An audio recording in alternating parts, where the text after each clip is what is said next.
दोस्तों नमस्कार। चलिए जानते हैं मध्य प्रदेश की ताजा खबरों को, लेकिन उससे पहले अगर आपने अभी तक इस चैनल को सब्सक्राइब नहीं किया तो सब्सक्राइब कर लें ताकि आपको मध्य प्रदेश की ताजा खबरें रोजाना मिलती रहे। सबसे पहली और बड़ी खबर, छिंदवाड़ा में अमेठी जैसी प्लानिंग करने में जुटी बीजेपी। मध्य प्रदेश में लोकसभा की 29 सीटों में से 28 पर भाजपा काबिज है। अगले लोकसभा चुनाव में कांग्रेस के कब्जे वाले एकमात्र छिंदवाड़ा सीट पर भाजपा अमेठी जैसा रिजल्ट लाने की प्लानिंग कर रही है। मध्य प्रदेश के कृषि मंत्री और छिंदवाड़ा जिले के प्रभारी मंत्री कमल पटेल ने पत्रकारों से चर्चा में दावा करते हुए कहा कि आने वाले समय में छिंदवाड़ा में नकुलनाथ और कमलनाथ वैसे ही चुनाव हारेंगे जैसे अमेठी में राहुल गांधी हारे थे। अटकलें हैं कि भाजपा यहां से अपनी राज्यसभा सांसद कविता पाटीदार को टिकट दे सकती है। अगली खबर, 10 किलोमीटर तक जलती हुई दौड़ी रतलाम इंदौर डेमू ट्रेन। रतलाम से इंदौर जा रही डेमू ट्रेन में रविवार सुबह भीषण आग लग गई। रतलाम अंबेडकर नगर डेमू ट्रेन में चलते समय आग लगी। ट्रेन इसी हालत में करीब 10 किलोमीटर तक चलती रही, फिर आगे जाकर रुकी। आग ड्राइविंग मोटर कोच में लगी थी। लपटों ने बगल की बोगी को भी जलाकर कबाड़ कर दिया। हालांकि इस घटना में किसी के हताहत होने की खबर नहीं है। अगली खबर, पुलिस लिखी स्कॉर्पियो ने कांग्रेस नेता समेत 3 को उड़ाया। सागर में शनिवार रात हाई स्पीड स्कॉर्पियो ने कांग्रेस नेता समेत 3 की जान ले ली। पुलिस लिखी स्कॉर्पियो ने रॉन्ग साइड जाकर पहले बाइक फिर स्कूटी में टक्कर मारी। ठोकर इतनी तेज थी कि बाइक सवार एक युवक उछलकर रेलवे ओवरब्रिज से 35 फीट नीचे गिर गया। युवक और उसके साथी की वहीं पर मौत हो गई। स्कूटी सवार कांग्रेस नेता ने अस्पताल में दम तोड़ दिया। घटना बंडा रोड स्थित मकरोनिया रेलवे ओवरब्रिज की है। घटना देख मौके पर लोगों की भीड़ जमा हो गई। सूचना मिलते ही पुलिस भी मौके पर पहुंची। स्कॉर्पियो ड्राइवर को पुलिस ने हिरासत में ले लिया है। अगली खबर, सागर में कल से शुरू होगी पंडित धीरेन्द्र कृष्ण शास्त्री की कथा। सागर के बहेरिया स्थित बांके बिहारी नगर में 24 अप्रैल से 30 अप्रैल तक बागेश्वर धाम के पंडित धीरेन्द्र शास्त्री की कथा का आयोजन किया जा रहा है। श्रीमद् भागवत कथा के आयोजन को लेकर आयोजन समिति, पुलिस और प्रशासन तैयारियों में जुटा है। तैयारियां आखिरी चरण में पहुंच गई है। कथा के आयोजन को लेकर सागर में 24 से 30 अप्रैल तक यातायात मार्गों में बदलाव और पार्किंग व्यवस्था की जाएगी। कार्यक्रम के आयोजक भूपेंद्र सिंह बहेरिया संदीप दुबे ने बताया कि बागेश्वर धाम के पंडित धीरेन्द्र कृष्ण शास्त्री की कथा का आयोजन 24 अप्रैल से किया जा रहा है। कथा के शुभारंभ अवसर पर 24 अप्रैल सोमवार सुबह 8 बजे से रुद्राक्ष धाम बामोरा से कलश यात्रा निकाली जाएगी। अगली खबर, बीजेपी ने एमपी भेजे 9 राज्यों के 33 यूथ वर्कर जम्मू पंजाब झारखंड में बताएंगे इंदौर के स्वच्छता मॉडल। एमपी की शिवराज सरकार के सुशासन मॉडल को देखने के लिए बीजेपी ने 9 राज्यों के 33 युवा कार्यकर्ताओं को एक्सपोजर के लिए मध्य प्रदेश के दौरे पर भेजा है। बीजेपी युवा मोर्चा के यह कार्यकर्ता इंदौर के स्वच्छता मॉडल, उज्जैन के महाकाल लोक सहित मध्य प्रदेश में चल रही गुड गवर्नेंस की स्कीम को देखकर अपने राज्य में शिवराज सरकार की योजनाओं और नवाचारों को बताएंगे। इसके साथ ही अपने राज्य की सरकार को भी मध्य प्रदेश में हुए इनोवेशन से हुए बदलावों के उदाहरण के बारे में बताएंगे। भाजपा युवा मोर्चा के राष्ट्रीय अध्यक्ष तेजस्वी सूर्या के नेतृत्व में निकाली जा रही सुशासन यात्रा रविवार को भोपाल पहुंची, जिसमें 9 राज्यों के 33 प्रतिनिधि शामिल थे। इन प्रतिनिधियों ने कृषि मंत्री कमल पटेल से मुलाकात की।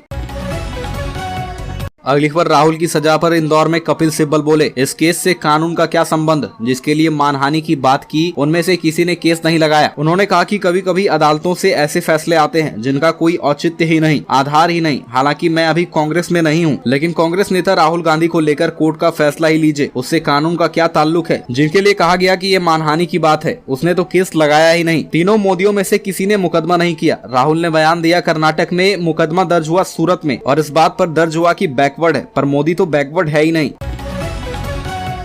अगली खबर, आज 5 घंटे सुबह से बिजली आपूर्ति रहेगी ठप। जबलपुर के कई इलाकों में आज 6 बजे से करीब 5 घंटे के लिए बिजली आपूर्ति ठप रहेगी, जिसके कारण बरगी हिल्स, भेड़ाघाट, भिड़की सहित इससे लगे आसपास के क्षेत्रों में लोगों को भीषण गर्मी से परेशान रहना पड़ेगा। दरअसल इसलिए कि स्मार्ट सिटी के द्वारा IT पार्क रोड निर्माण के चलते यह फैसला लिया गया है, जिसके कारण आज सुबह 6 बजे से 11 बजे तक 5 घंटे के लिए शटडाउन किया गया है। अगली खबर, जबलपुर में 24 घंटे में मिले 8 कोरोना पॉजिटिव, 10 मरीजों को स्वस्थ होने पर किया गया डिस्चार्ज। जबलपुर जिले में एक बार फिर से कोरोना विस्फोट हुआ है। जबलपुर में 24 घंटे में 8 नए कोरोना पॉजिटिव मरीज सामने आए हैं। जिले में सक्रिय मरीजों की संख्या प्रतिदिन बढ़ती जा रही है। देर रात वायरोलॉजी लैब से जारी रिपोर्ट में कोरोना संक्रमण से ग्रसित 8 मरीज की पुष्टि हुई है, जिन्हें होम आइसोलेशन में रखा गया है, जिसके बाद अब जिले में एक्टिव केसों की संख्या 53 हो गई है। हालांकि 10 मरीजों को स्वस्थ होने पर डिस्चार्ज भी कर दिया गया है। दरअसल कोविड के 87 सैंपल भेजे गए थे, जिनमें से 8 के कोविड पॉजिटिव होने की पुष्टि हुई है, जिसके बाद अब जिले में उपचाररत पॉजिटिव मरीजों की संख्या 53 पहुंच गई है। अगली खबर, पीएम नरेंद्र मोदी आएंगे रीवा, 4 लाख परिवारों को कराएंगे गृह प्रवेश। प्रधानमंत्री नरेंद्र मोदी अप्रैल माह में दूसरी बार मध्य प्रदेश के दौरे पर आएंगे। सोमवार को प्रधानमंत्री विंध्य क्षेत्र के रीवा में पंचायती राज सम्मेलन में शामिल होंगे। इससे पहले प्रधानमंत्री 1 अप्रैल को भोपाल आए थे। उन्होंने भोपाल वंदे भारत ट्रेन का शुभारंभ किया था। प्रधानमंत्री नरेंद्र मोदी पंचायत राज सम्मेलन कार्यक्रम के साथ ही प्रधानमंत्री आवास के 4 लाख हितग्राहियों को वर्चुअल माध्यम से गृह प्रवेश करवाएंगे। इसके अलावा जल जीवन मिशन की 7,853 करोड़ की लागत 4 बड़ी जल समूह योजनाओं का भूमि पूजन करेंगे। अगली खबर, स्कूलों के टाइमिंग में हुआ बदलाव। कोरोना संक्रमण के बीच प्रशासन ने इस वजह से लिया फैसला। जिले में बढ़ती गर्मी के कारण कलेक्टर ने जिले के सभी सरकारी और निजी स्कूलों का समय बदल दिया है। अब सभी स्कूल सुबह 7 बजे से दोपहर 12:30 बजे तक ही संचालित होंगे। कलेक्टर ने जिले में आदेश जारी कर दिए हैं। वहीं परीक्षा व मूल्यांकन का कार्य निर्धारित कार्यक्रम के अनुसार होगा। आदेश सभी निजी, अनुदान प्राप्त और सरकारी स्कूलों पर लागू होगा। 30 अप्रैल से स्कूल के समय में बदलाव होगा। आपको बता दें कि आंगनबाड़ी का समय भी सुबह 8:30 बजे से लेकर 11:30 बजे तक कर दिया गया है। परीक्षाएं अपनी पूर्व निर्धारित समय के अनुसार संचालित होगी। गौरतलब है कि इस समय प्रदेश सहित इंदौर में भी लगातार पारा बढ़ता जा रहा है। अगली खबर, पीएम मोदी के विंध्य दौरे को लेकर सियासत तेज। प्रदेश में साल के अंत में विधानसभा के चुनाव होने वाले हैं और इसी के मद्देनजर राज्य की दोनों प्रमुख पार्टियां अपना पूरा जोर लगा रही है। बता दें कि राजनीति का केंद्र कहे जाने वाले विंध्य की बात करें तो यह अंचल बीजेपी के लिए बहुत महत्वपूर्ण है। इसी क्रम में आज प्रधानमंत्री मोदी मध्य प्रदेश के दौरे पर रहेंगे, इसलिए इस समय सूबे की राजनीति में सबकी निगाहें विंध्य पर टिकी है। बता दें कि चुनावी साल में बीजेपी का पूरा फोकस विंध्य पर है। केंद्रीय नेताओं ने विंध्य में सक्रियता बढ़ा दी है। केंद्रीय गृह मंत्री अमित शाह के बाद अब प्रदेश में पीएम नरेंद्र मोदी के दौरे पर सियासत तेज हो गई है।